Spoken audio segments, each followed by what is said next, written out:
When I was a very young person, I began my career as an actress. Whenever my mother wasn't free to drive me into Manhattan for auditions, I would take the train from suburban New Jersey and meet my father, who would have left his desk at the law office where he worked, and we would meet under the upper platform arrival and departure sign in Penn Station. We would then get on the subway together, and when we surfaced, he would ask me, "Which way is north?" I wasn't very good at finding north in the beginning, but I auditioned a fair amount, and so my dad kept asking me, "Which way is north?" Over time, I got better at finding it. I was struck by that memory yesterday while boarding the plane to come here, not just by how far my life has come since then, but by how meaningful that seemingly small lesson has been. When I was still a child, my father developed my sense of direction, and now, as an adult, I trust my ability to navigate space. My father helped give me the confidence to guide myself through the world. In late March last year, 2016, I became a parent for the first time. I remember the indescribable and, as I understand it, pretty universal experience of holding my week-old son and feeling my priorities change on a cellular level. I remember I experienced a shift in consciousness that gave me the ability to maintain my love of career and also cherish something else, someone else, so much, much more. Like so many parents, I wondered how I was going to balance my work with my new role as parent. And in that moment, I remember that the statistic for the US's policy on maternity leave flashed in my mind. American women are currently entitled to 12 weeks unpaid leave. American men are entitled to nothing. That information landed differently for me when 1 week after my son's birth, I could barely walk. That information landed differently when I was getting to know a human who was completely dependent on my husband and I for everything, when I was dependent on my husband for most things, and when we were relearning everything we thought we knew about our family and our relationship. It landed differently. Somehow, we and every American parent were expected to be back to normal in under 3 months. Without income? I remember thinking to myself, if the practical reality of pregnancy is another mouth to feed in your home, and America is a country where most people are living paycheck to paycheck, how does 12 weeks unpaid leave economically work? The truth is, for too many people, it doesn't. 1 in 4 American women go back to work 2 weeks after giving birth because they can't afford to take off any more time than that. That's 25% of American women. Equally disturbing, women who can afford to take a full 12 weeks often don't, because it'll mean incurring a motherhood penalty, meaning they will be perceived as less dedicated to their job and will be passed over for promotions and other career advancement.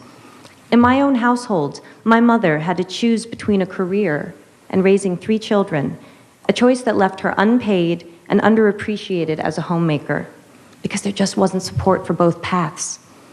The memory of being in the city with my dad is a particularly meaningful one, since he was the sole breadwinner in our house, and my brothers and my time with him was always limited by how much he had to work.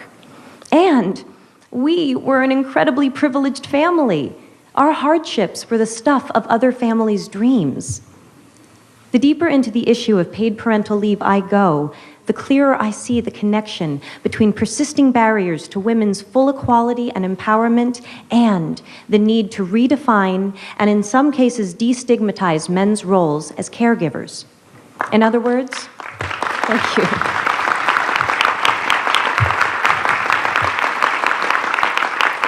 In other words, in order to liberate women, we need to liberate men.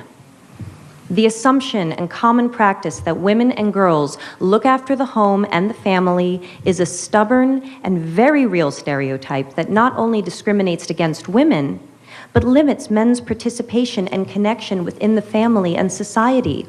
These limitations have broad-ranging and significant effects for them and for the children. We know this. So why do we continue to undervalue fathers and overburden mothers?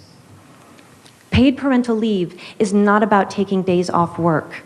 It's about creating the freedom to define roles, to choose how to invest time, and to establish new, positive cycles of behavior.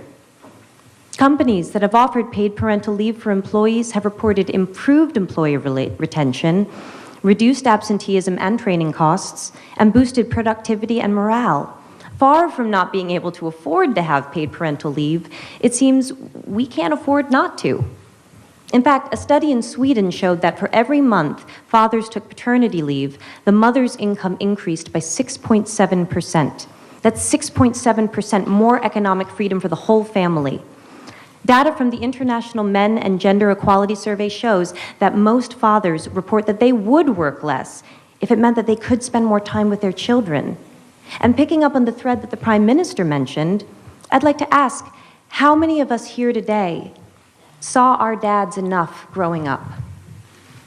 How many of you dads here see your kids enough now? We need to help each other if we are going to grow.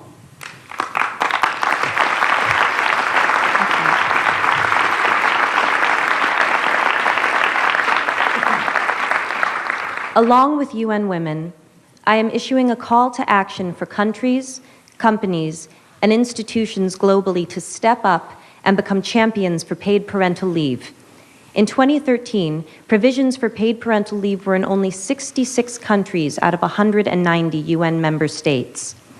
I look forward to beginning with the UN itself, which has not yet achieved parity, and whose paid parental leave policies are currently up for review. Oh, you're going to see a lot of me. Let us lead by example in creating a world in which women and men are not economically punished for wanting to be parents. I don't mean to imply that you need to have children to care about and benefit from this issue. Whether or not you have or want kids, you will benefit by living in a more evolved world with policies not based on gender. We all benefit from living in a more compassionate time where our needs do not make us weak. They make us fully human. Maternity leave or any workplace policy based on gender can, at this moment in history, only ever be a gilded cage. Though it was created to make life easier for women, we now know it creates a perception of women as being inconvenient to the workplace. We now know it chains men to an emotionally limited path, and it cannot, by definition, serve the reality of a world in which there is more than one type of family. Because in the modern world, some families have two daddies. How exactly does maternity leave serve them?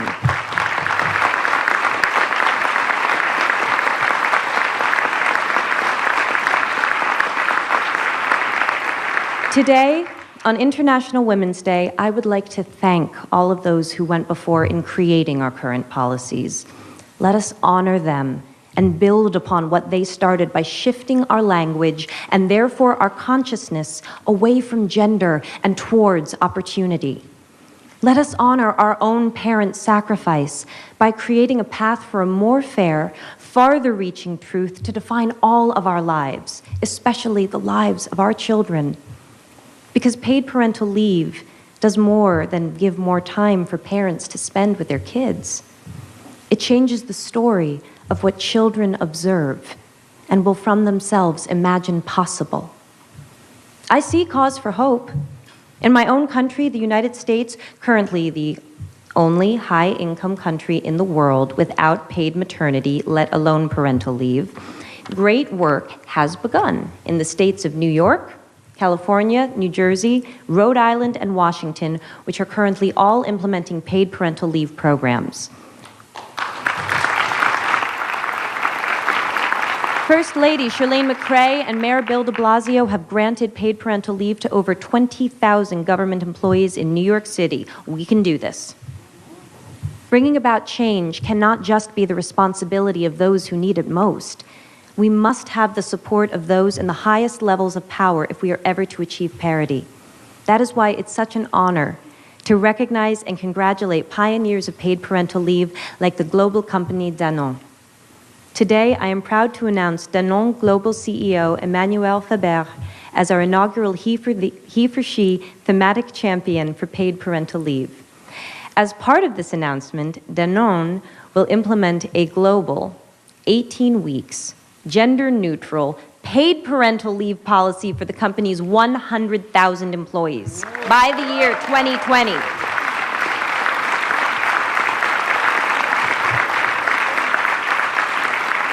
Monsieur Faber, when Ambassador Emma Watson delivered her now iconic He for She speech and stated that if we live in a world where men occupy a majority of positions of power, we need men to believe in the necessity of change, I believe she was speaking about visionaries like you. Merci. Imagine what the world could look like 1 generation from now if a policy like Danone's becomes the new standard. If 100,000 people become 100 million, 1 billion, more. Every generation must find their north. When women around the world demanded the right to vote, we took a fundamental step towards equality. North. When same-sex marriage was passed in the US, we put an end to a discriminatory law. North. When millions of men and boys and prime ministers and deputy directors of the UN, sorry, the president of the General Assembly, that's what happens when I go off script.